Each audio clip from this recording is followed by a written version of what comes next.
So first and foremost, thank you very much, Boris, for taking the time to have a chat with me today. I'm very interested in you and your journey, and particularly around your ambition and what you plan to have happen and what actually happened, and maybe a little bit of that background story there with your ambition and what that led to. Okay, yeah, well, thanks for having me on your podcast. It's great to be able to come and have a chat. It's an interesting topic, ambition, because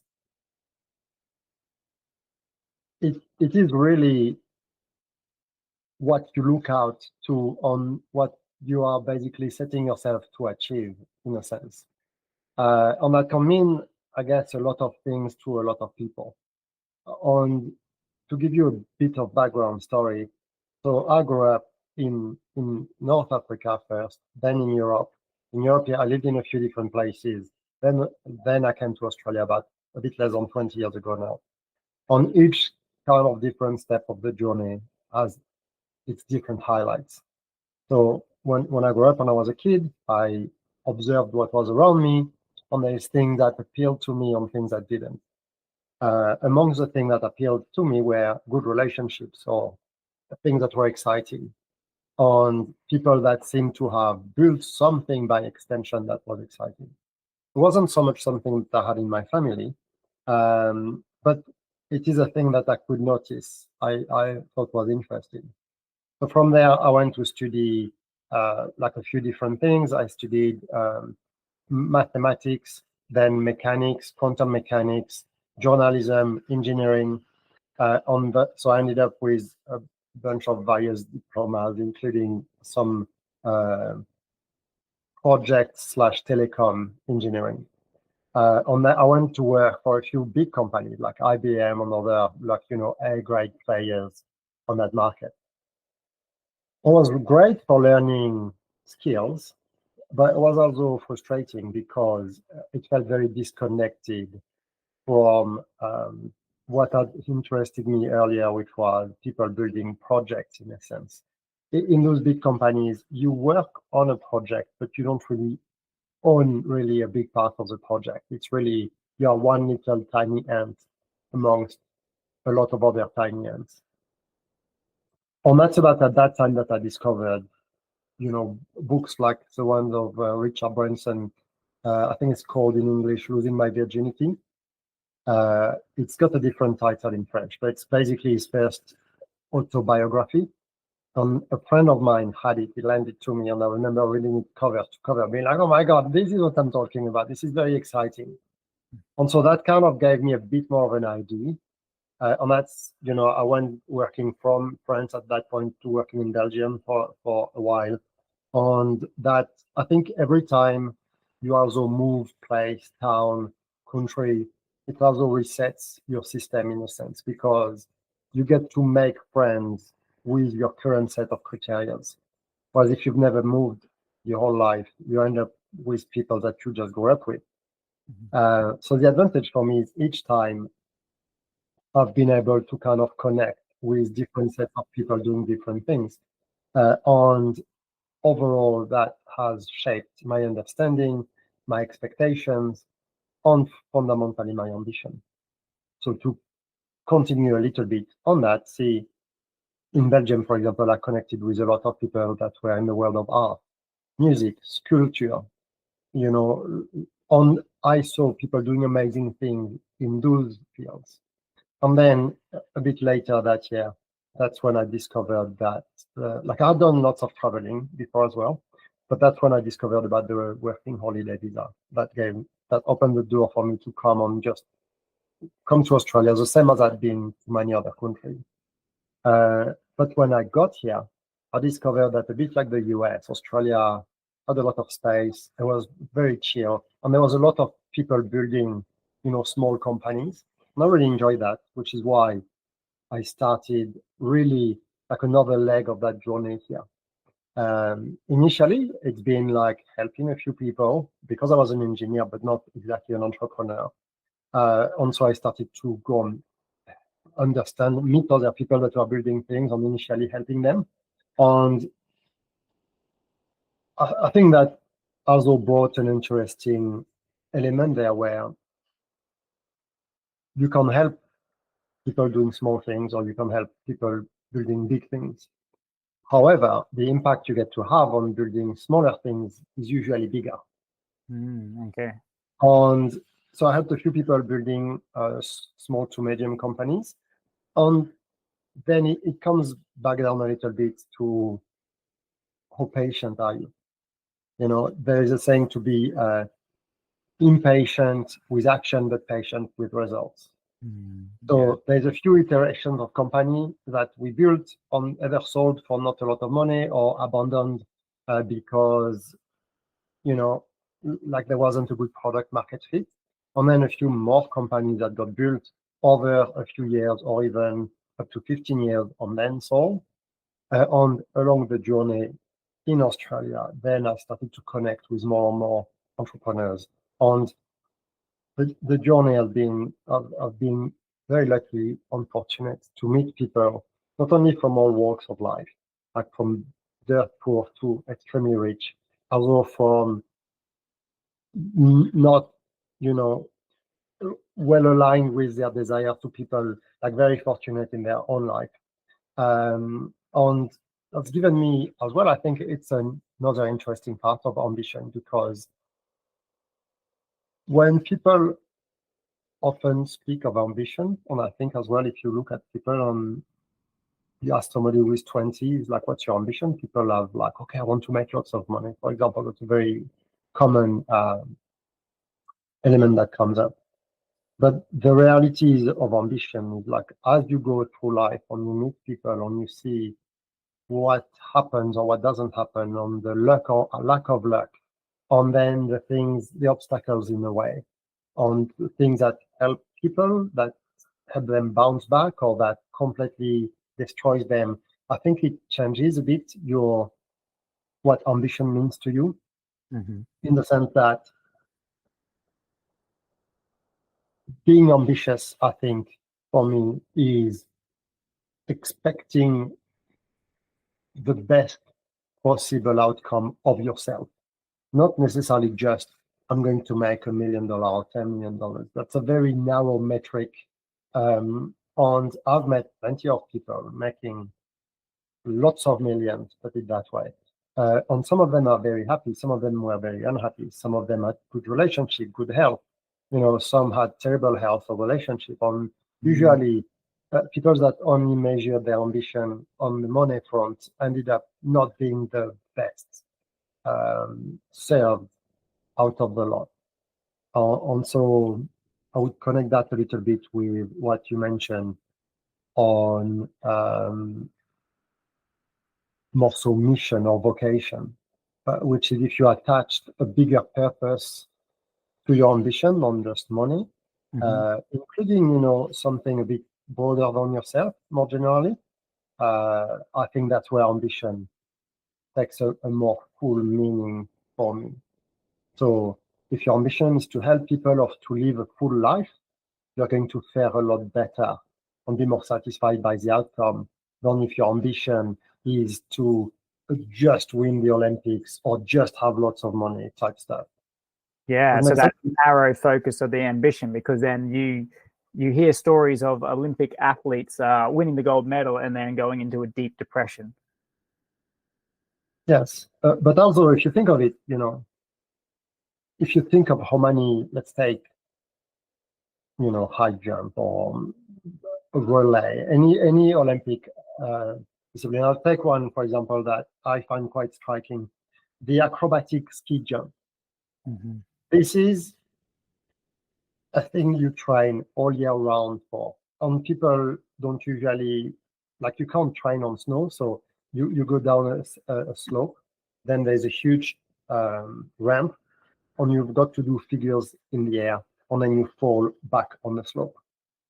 It's super tricky, very technical, so it's only in winter sports. And there's no large real-life application to that, apart from winning the gold medal. You've got 4 runs in the Olympics. Each run is about 1 second in the air. And let's say if you really maximize your Olympic career, maybe you can run 4 Olympics. That's a grand total of 16 seconds for your whole life that are going to matter for the goal you're trying to achieve. So that's an extreme example, which is why I like it. But if your ambition is to win gold at the Olympics, it's going to shrink your whole life to those 16 seconds. And anything can come in your way. Somebody that's really good, bad weather, like a knee injury, like some other life event, where you've got COVID and can't really compete on the Olympics that year. And that fundamentally makes you very vulnerable to the world outside of you. And even though that's an extreme example, I think it sells the point of saying the broader your ambition, because the ambition is all a good concept, but if your ambition then makes your whole life miserable, is it really serving you? What is the purpose of ambition if you want? So if you want ambition to be something that serves you and drives you forward, which I think is what most people think about when they say, oh, that's good, that person is ambitious. It means fundamentally they have goals bigger than themselves. But the broader of life you incorporate in that, the more fulfillment you get to have from it. And another example that I think is interesting in that range is, so I will talk to a different slice of the population, but when you have video games, for example, it works in a whole range, let's say car racing or combat. You've got those little specs for your character or your car that you pick at the beginning. There is like speed, agility, acceleration, or technical ability or strength, and having an ambition that's too narrow is just like saying, hey, I want my character to be extremely fast, or I want to have lots of money. The problem is, for anybody that's played any of those games, you can't just win with one extra long bar in those, because the problem is if your car is super fast but can't handle turns, you're going to crash. Or if your fighter is like extremely agile but has no strength, you also can't win. And I would, for me, ambition, if you look a bit broadly and philosophically, a bit like that. It is a characteristic that can serve you, will serve you with the caveat that it can't be your only metric for life, and certainly it can be just self-centric, because otherwise it is just going to be a vanity metric, and that's not going to help you a lot in the broader adventure of life, if you see what I mean there. Yeah, so the more holistic or the more like actual integrated into our life we can have. So maybe we have an ambition around our health and how we want our energy to feel, and maybe we have an ambition around our the finances and the value we're giving to others. Maybe we have an ambition around like the lifestyle, living near the beach or the mountains or so. So by having multiple ambitions and tying that into a succinct lifestyle away, that's where you'll get the most fulfillment. And most importantly, it must be above yourself. It must be about bigger than just yourself, so that there's almost no end to it. Yeah, my experience is if people have just an ambition into themselves, it ends up being rather unfulfilling. And to come back more so on the topic of business, there is people on there like, yeah, I'm going to make 100 million, and I'm just going to work night and day. And there is proponents, of that, particularly online. For example, one example for me is Homozy. And I like, for example, his content. It does, it's valuable. But if you look at the point of a general person, of like how fulfilling or how full like life can be just thinking of things that way, eventually it can be a short course of action. And I think there is lessons there too for people that are looking at ambition. The way everything works around us is you are going to progress a lot faster if you're obsessive about something for a period of time. The problem is if you just do that for your whole life, often there might be potentially a lot of missed opportunities around it.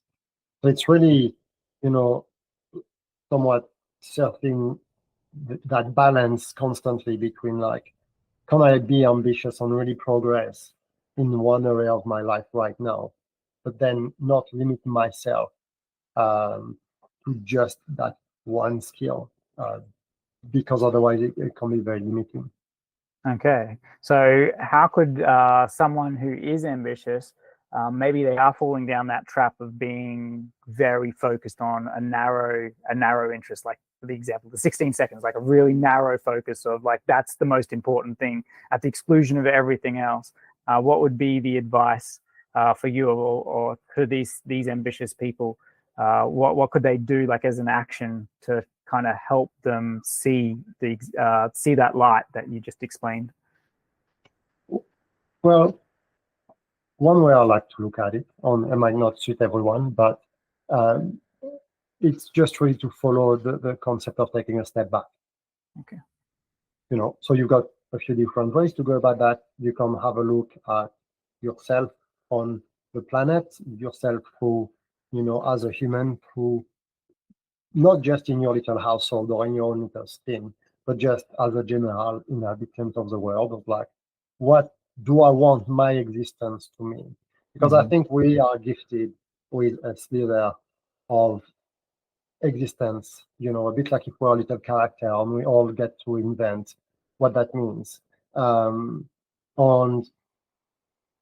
taking a step back on shifting the gaze fundamentally from our own, belly button a bit to the world can help. Another element that I find very useful is if you look at all people around you, or people, if you imagine yourself in whatever many years. So if you're lucky, you might get into your 80s and, start to be stuck in a hospital bed. It's going to be your turn to go. And I like that exercise because that's what's linked to the concept of memento mori that you find, a bit in the literature of people having a skull, for example, tattooed. It means remember you will die. I think the power of that is if you can project yourself in that situation, on like, okay, what then what? What does it mean to you? What do you look back on your life feeling? It was like, what actually are you proud of? What's important to you? Because once again, I have no problem with people wanting to be very successful in one area or one another, but it's very easy to be very narrow-minded. And if you imagine yourself, let's say you made it to 87 and that's your term, like, you really know, like, that's it. Most people won't, like, all the money and the gold in the world won't really do anything for you then. Some people are very focused on like their reputation or this or that. But the reality is, if you take a bit of time, like a step back, after 1 or 2 generations, people won't remember you, let alone in 100 years. So even if it's not good enough for you, it'll be like in 10,000 years, nobody will definitely remember you. Like not even Napoleon or whoever, even anybody you can think of in 10,000 years, people will live their own life, whatever that looks like. And so I think that is a helpful way to look back and be like, yeah, so maybe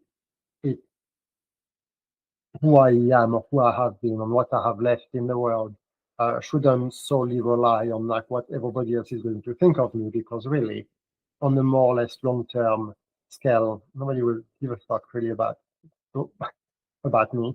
Yeah, and I think it helps recenter a bit and be like, okay, so what is important to me? What have I done in this world? Was the journey worth it?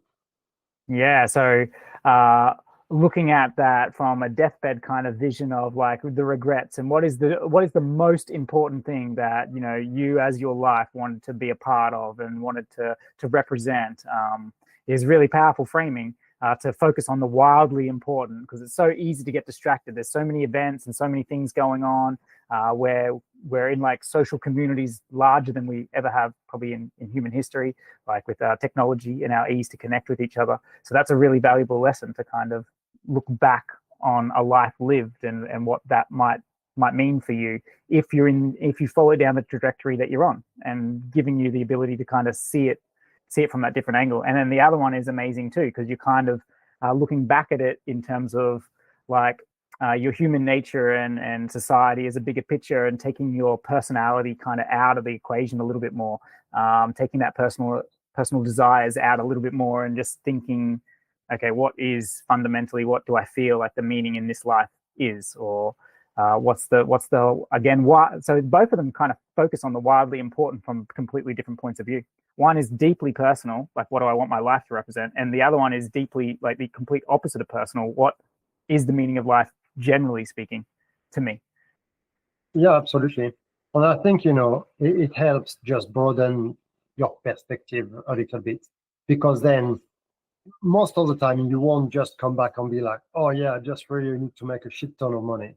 Like, Yeah, it's all fine, but there's a lot more to life than that. that's right. And I when guess you see people that don't have their health, or that are miserable because they have no friends, or they haven't looked after their kids, those are bigger regrets. On a lot of people are on their deathbed. People would trade all their fortune to be in their 20s again. And so I think it just helps you live your life in a more like measured approach. On, by a weird side effect, it also helps you have a bit more lightness in your daily life, because really a lot of the things that we think are absolutely very important today really don't really matter in the grand scheme of things. So I think it helps to not take yourself too seriously as well, because you give it your best shot. You try to do good if it's what you feel you should be doing in the world. And also there is a bit of an element of understanding that, we're all tiny cogs, having a go at things that matter to us. So kind of highlighting that the journey and that dedication to just taking that steps and enjoying it is fundamentally how you're going to embrace the ambition in a healthy way. Yeah, absolutely. So where does this lead you with your ambition? What's the projects that you're on now? If people wanted to find out more about you, Boris? Yeah, so that's the reason why I reached out to a few Facebook groups of entrepreneurs to see if on how I could support them and answer some questions, because those things that will come and go. When you're an entrepreneur, at some point project opens, then you're very busy, or things take off and you're busy. Then things get sold or closed, then you got a bit more time. And at the moment I have a bit more time, because I'm opening doors, having a look on selecting, okay, what projects do I want to work on in the coming few years that are the crossroad of being able to help enough other people and bring me the satisfaction of using my skills and my knowledge, so that I don't feel like I'm just paddling in my little corner with things that fundamentally don't matter. So I'm on all socials, like on LinkedIn, etc. I've worked the last couple of years. I've worked a fair bit in sales, but for me, the approach of sales is exactly similar in a sense to what we discussed now. On the project, so I've helped a few companies with their sales, etc. But I think fundamentally, the bigger picture would be for me to find something or one or two projects that are going to be more worthy of attention and focus for the coming 10 or so years. On the secret for that is like meeting the right people, and also having the door open to have the time, to then use for that. Because if we're constantly too busy, it's very easy to miss the opportunities just because we put too much meaningless thing in front of us. So scouting out for the right opportunities that will be something that you can sink your teeth into and really 100%. become show your skills and your values that you've developed over the time, but also be able to continue on that process and develop new skills and abilities to take you on to the next phase. Yeah. On also importantly, it's kind of coming a bit full circle on what we discussed, but it is linking the progress on the skill, like using the skills, etc., to the broader pictures. Like, can I be part of something bigger that brings value to others, help others help them on their journey of whatever that is? Because as I said, there's a lot of possibilities there. So it doesn't have necessarily just one color. But for me, certainly the element of purpose and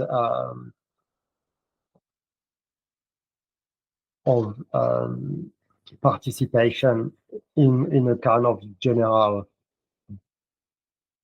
improvement of people's condition on life is important, because that's what I believe in. So who would you like to connect with?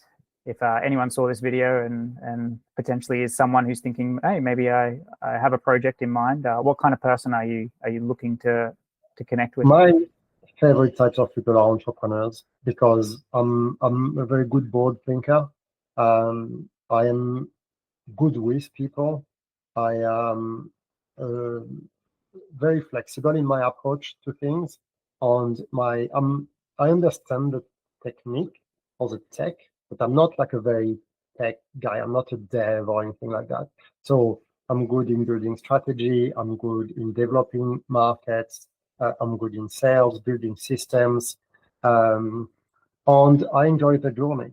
So same again, that's another kind of little side note there, but I think being able to enjoy the journey versus constantly just being like, oh my God, I'll be happy when I've arrived, is very important. Yeah. So, my ambition is to participate in bigger projects that helps more people, on that I can look back, when I'm old, and be like, shit, that was good. That made the life of a lot of people better. And I get along very well generally with entrepreneurs. So, like the things of the problem a little bit with projects that are very big already, even though it's always worth a chat, etc. But sometimes you get to only have a very small participation, and it can be frustrating sometimes. So I've enjoyed very much building things that were kind of small, and then see them grow and be part of the growth to a point, a bit like a kid, where you get to send them to the world and be like, okay, like this thing is ready and can be taken on now by other people. That's my favorite kind of part. So entrepreneurs that are building projects that are fundamentally driven by broader values on just monetary, even though everybody likes making money. That's fine. I've got nothing against that, because money is an important engine, kind of akin to energy in a sense. So interesting projects that are broader than just, hey, I found a very narrow thing where we can just make money but doesn't contribute anything. On entrepreneurs that are building things like that, on want a hand or want some people to help them along the journey. That's exactly the kind of people I enjoy connecting with. All right, so you hear that? Any ambitious entrepreneurs out there that are in startup or scale phase early on in their projects that really see a good market fit where they could really be helpful in the world, but also there's some money and there's some value there in terms of that give and receive, that it is a nice circular flow where everyone can get rewarded and feel good for what they're doing. If you're that entrepreneur, then reach out to Boris. He's got a wide range of skills, right, in sales, systems thinking, and he loves that journey of taking little seed concepts and starting to see their growth and them flourish into standing on their own 2 feet and being that value in the world that was envisioned way back when they started.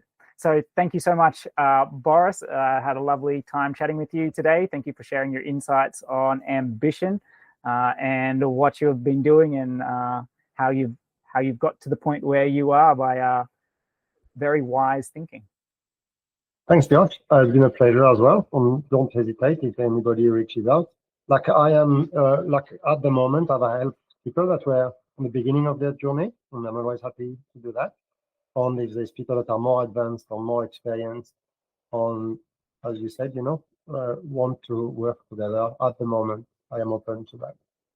Perfect. Well, so we'll have a link somewhere around here where you can get in contact with Boris. So please do. Thank you very much, Boris. Thank you.